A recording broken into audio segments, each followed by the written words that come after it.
Hi, welcome to Chat and Chew Cooks, and we have two great cooks in the kitchen today. I want you to welcome Hinda Bodinger, who is from Massachusetts. Hey, Hinda. And we have Jolynn Jones, all the way from California. Welcome, Jolynn.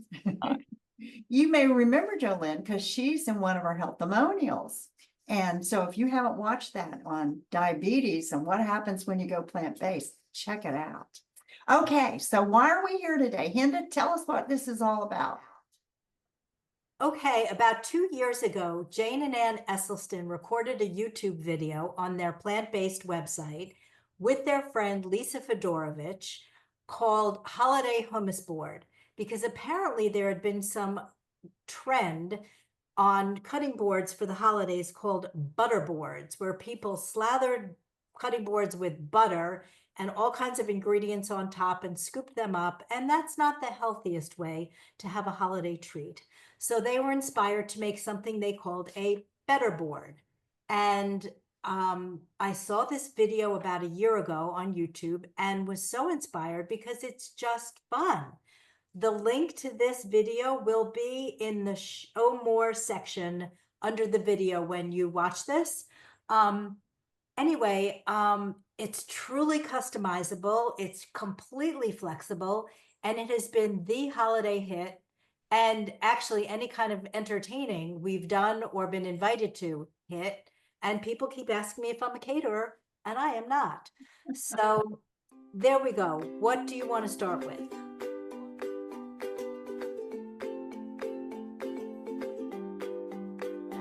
Instead of starting with a base of butter, they suggested starting with the base of hummus. And you don't have to use only hummus. Some people don't care for hummus, so they might want to use baba ganoush, or they might want to use some other dip that's thick enough to hold. And you can use any flavor of hummus you want. You could make your own. You could do classic hummus. You could do I did my first few were red pepper hummus. And you start with a board. And I got this one at Marshall's for under $20. And I just think it's beautiful. I originally intended it as a hostess gift. And then I decided to keep it because I liked it so much. But you spread whatever shape you like, and with however much base you like. I use about this size, about 3/4 of a pound of hummus. I use 1 or 2, depending on how thick I want it. And then I start with my layering, and the ingredients could be, again, as simple or as complicated as you like. They can be whatever you have on hand, whatever you like. But the ones that I was inspired to use came from their video. Okay. So I started with shelled peas, and then cubed roasted butternut squash or delicata squash, which I've now been starting to use roasted Japanese sweet potatoes, because I just think they're full of flavor. They're hearty. Nobody expects them. Nobody knows what they are, but they're delicious. If you have people who don't have a nut allergy who are coming, they recommended toasted pine nuts. And they're just small enough that, again, nobody notices exactly what they are, but they add such an incredible dimension. Dried apricots I like, and Blenheim apricots you can order online, already chopped up. Now, is that what, Hinda, excuse me for interrupting you, but I see little red things on the board that you've got here now. Are those the apricots? Kind of red apricots would be the orange little cubes. Okay. Anything red is probably going to be pomegranates. Okay. Because I buy a fresh pomegranate when they're in season, scoop out the arrows, and then sprinkle them around. They're very festive and very colorful. And you're going to want to put things on here that add color and texture and flavor. And again, it could be whatever you want. One of the things I put on here is dried Bing cherries that that's probably what the red is, the dried Bing cherries that you plump up with a little hot water first. And again, this was their suggestion, not mine, but people think it's raisins, but then they bite into it and it's this kind of sweeter, more interesting flavor. I almost always use sweet corn niblets because they're sweet and they're delicious and they're colorful. Sometimes I'll cut up a radish to get a little red and white color in there. Um, and that's pretty much my basic board. And then I'll drizzle, oh, greens, can't forget greens. And I'll take microgreens, I'll take, sometimes sprouts. And I chop them just so they're fine enough that someone could put them in their mouth easily without, greens hanging out all over the place. And again, whatever greens you like. I like, again, mostly it's the sprouts or the microgreens. And then drizzle it across the top with some balsamic vinegar. And usually it's a balsamic glaze. You want something thick enough that it'll be a nice little zippy decoration. And there you go. That's the basic Better Board. Well, that looks really good. I'm curious, how did people like this? Did they like the taste of it? Oh my gosh, everyone I've ever made it for has flipped out because it's such an unexpected presentation. It's beautiful, it's healthy, everything in there is good for us. And everyone has asked if I'm a caterer. If it's not at my house, people ask, and I'm not, but it's fantastic. Yeah. And everybody wants the recipe, but it's really just a template. I always provide it. I always have them printed, so I'm ready to hand them out. But it's not really a recipe. It's more of how do you want to put it together? Yeah. And you stress the importance of color. Yes. Colors. And Color, texture, flavor. And not forgetting those greens, that's for sure.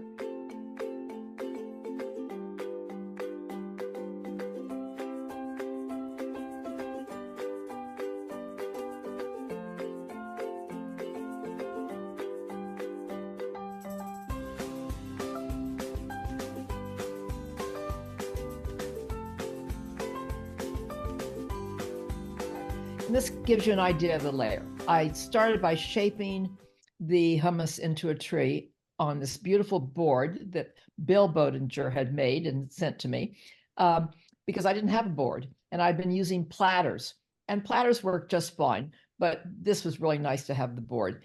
And so I put the shape on somewhat of a tree with the hummus, and then I had roasted cubes of sweet potatoes, and I had what I call mine is layer flavors. So the hummus, I'd put a little smoke in, and with the sweet potatoes, I had put sumac on them when I roasted them. And then the next thing, these are onions, marinated onions and shallots. And I flavored them by sauteing them and getting them soft in some red wine vinegar. So you had lots of different flavors already when we were at this point in the board. So the next picture. Well, this covers up a lot of stuff. I had also taken snow peas because I didn't have any English peas, and I chopped them up in little pieces and layered them in for crunch. And because you want it to have not just the layer of flavors, but all those different crunches, like Hinda spoke of. Then I covered it with both microgreens and some baby arugula. And then once I had that, I added the plumped cranberries. And I also had something new this year, and that was balsamic pearls that I'd been served on another trip. And I found that you could order them on Amazon from Modena, Italy. And so when you look at up close, it looks almost like little caviar eggs, but they're just little pops of balsamic flavor. And they come in different flavors. This one just happened to be the normal balsamic flavor. So this is when I finished it off, and Bill presented me with a nice big board, and I put raspberries on top, and I love the pomegranate Ariels always. That just has become a part of every board I've made because they're just kind of a nice tart flavor and a little crunch as well. And then I had some raspberries in the house, so I just put those on the edges of the Christmas tree. And then I took a baguette, which from my favorite bakery, and it's a sourdough baguette, so it does not have any dairy product or egg in it. and it was seeded, which adds in some more little pop when you're eating it. And I sliced it on the diagonal, as you can see, just to start out is going to be a log or the root of the tree or the base of the tree. And I had to make it bigger just so there would be enough things to put it on.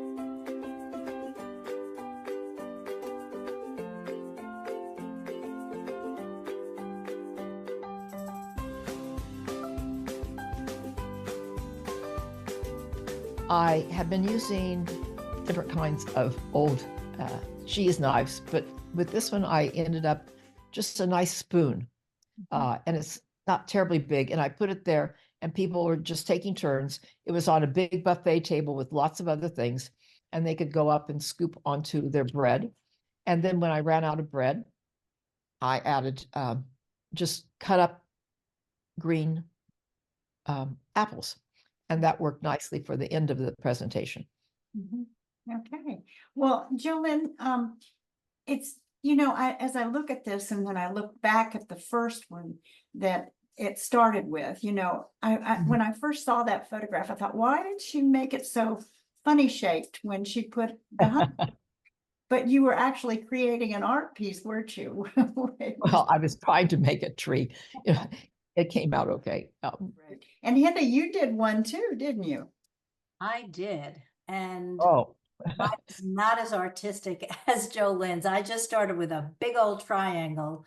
I had thoughts of doing something a little more creative, but then at some point I just said, okay is good enough. And I think that's really important for people like Jolynn and for me to just say, okay is good enough. But I was invited to a potluck and I wanted to make this. It was around the holidays, so I thought it'd be fun to do it as a tree. I started with this, I added a few things, and then it evolved. And this was the final iteration. What I used for the base of the tree was a slice of horseradish root. So it wasn't something anyone was going to eat, but I liked that it looked kind of good. What I used for the star, I had hoped to find star fruit, but it wasn't available at my market. So I took a yellow bell pepper and a cookie cutter, and I cut out a nice Jewish star on top of my Christmas tree. And there it is.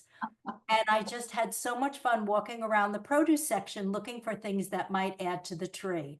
And one of the things I saw was spiralized zucchini. And I was like, excellent, there's my garland. Oh, Yeah, and this let's look at oh, that. Boy, that is zucchini. yeah, it's spiralized zucchini. And the little round guys there, the orange and red round guys were Peruvian pepper pearls, which I had never heard of. They're not hot, they're more sweet than spicy, but they were in the deli section and I went crazy when I saw them, as one would. And basically this has just about everything that my usual ones do, including Jolynn, I didn't do peas either. I cut up snow peas because I wanted them to be more triangular and be more ornament-like. And I just had a ball with it. I had so much fun putting this together. And again, it could be whatever you like. And Jolynn pointed out that I don't ever use onions on my boards because they don't agree with me. So I don't have to. And this shows the size of it. And it also shows some of the things that we use for scoopers. I'm a big fan of endive or endive, if you want to be fancy, and very strong crackers. Because if you use, like here, the first time I made it, I used pita bread, which had been suggested. I found them to be a little bit too soft. I find the endive scoopers are just pretty unexpected. Again, it's just something a little extra. You can use anything that you might normally use in a crudité. And in the last slide you saw, I sliced up watermelon radishes because again, they're just very pretty. Jicama makes nice scoopers. I happen to love that flavor. It's light, it's crunchy. And here you can see I had some multicolored carrots. Again, you can be as creative as you want and or what's available in your local market.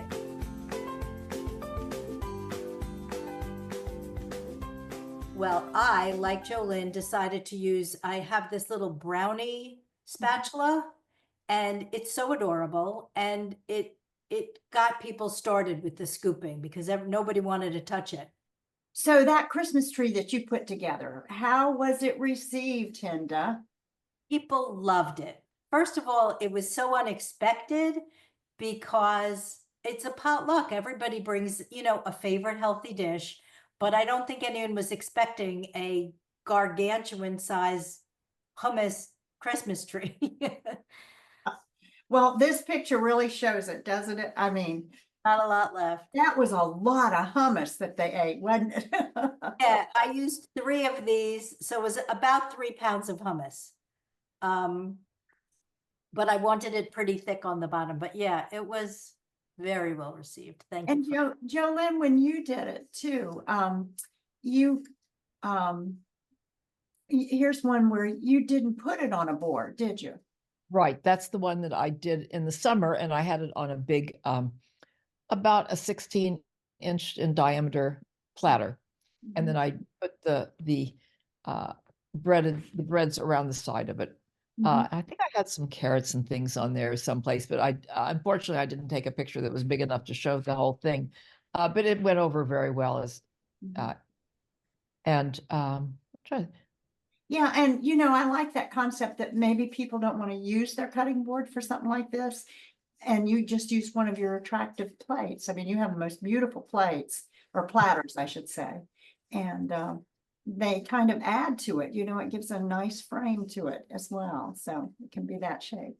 Now you're very creative, Jolynn, as we well know. So tell us about this one. well, this one, again, this was kind of serendipity. I had planned to take a board to just a small luncheon where we were getting together, and one of the women said, "Oh, while we were chatting on text, said, "Oh, I have this wonderful hummus, and I bought 3 pounds of it, and I want to share it." And I said, "Oh, well, let me bring the rest of it. If you bring the hummus, I'll do the rest." And I thought, so instead of making my board, what I did was deconstruct the ideas for the board, and I just put them in glass containers that would travel easily. And I did some of the very same things. I did the onions, and later on thought, how nice if someone doesn't like onions, they don't have to put it on. And I was thinking of Hinda, that would work better for her. And then there's the sweet potatoes, and I did the peas again. And I think I cut up some fennel as well. Yes, there's one dish there that's fennel. And then the greens and the different, I used a mixed combination of the dried fruits that they had talked about in that original video, and I had bought some of those and tried that, and just had a variety of things, always with my the pomegranate aerials and all, and a balsamic glaze that they could pour over it. And for the base, because it was not, you weren't going to take it off a hummus board, I went to a bakery and got a big round of sourdough, and then sliced it in half, and then sliced it again, and actually made squares that they could do. And I think the next picture shows the people, or a couple of the women, putting it together. There they are. They took it and put it on their own bread, and filled it with whatever they wanted to have from that array of choices. And it's fun because another woman had done a salad, but she'd made it look like a wreath, so it was very festive. Oh, yeah. And when they were making that, they put the bread down first, and then they put that hummus that one of the other guests bought, and then they used your little buffet to kind of build a pizza almost, wasn't it? Right. It was definitely, we called it an open face sandwich, but yeah, and it was fairly easy to eat. I made the bread thin enough that it wasn't going to be like this huge crunch.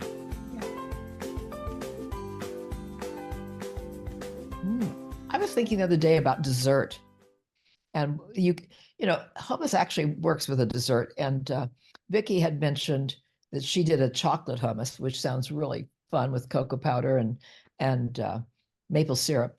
But also there's some recipes in the Woman Warrior book for ganaches that you could try as your base, either a vanilla or a chocolate one.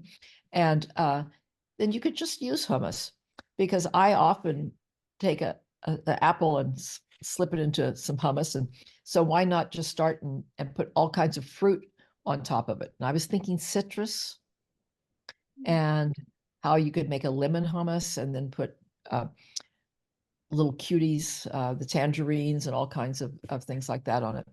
And always color. And today I was looking at a totally different thing, and I noticed that someone had put in their advertisement of their hummus pictures of kiwi, where they had put circles of kiwi with their hummus. So, I mean, they're just, I think hummus is one of those nice basic things that you could just go crazy with, and whichever direction you want to go. Yeah. Like a blank canvas, you know, anything you want to do with it. I want to circle back to what Jolynn had shown with all the glass the glass containers, and how she prepared them in advance. I would highly encourage anyone doing this to prepare as much in advance as they can. I wouldn't put it together far in advance, but I would do the roasting potatoes, the chopping, the slicing, the plumping, the toasting, the roasting, like a day or two in advance. So that way you just have the fun of composing it and putting it all together, and not running around trying to do all that work the day you need it. Yeah, that's Right. yeah. And I remember in the video, that's what Lisa did. She had all these little, and all they did was dump, dump, dump. And that was easy and less stressful for sure. Yeah. And you use like a balsamic glaze to put on the top. Yeah.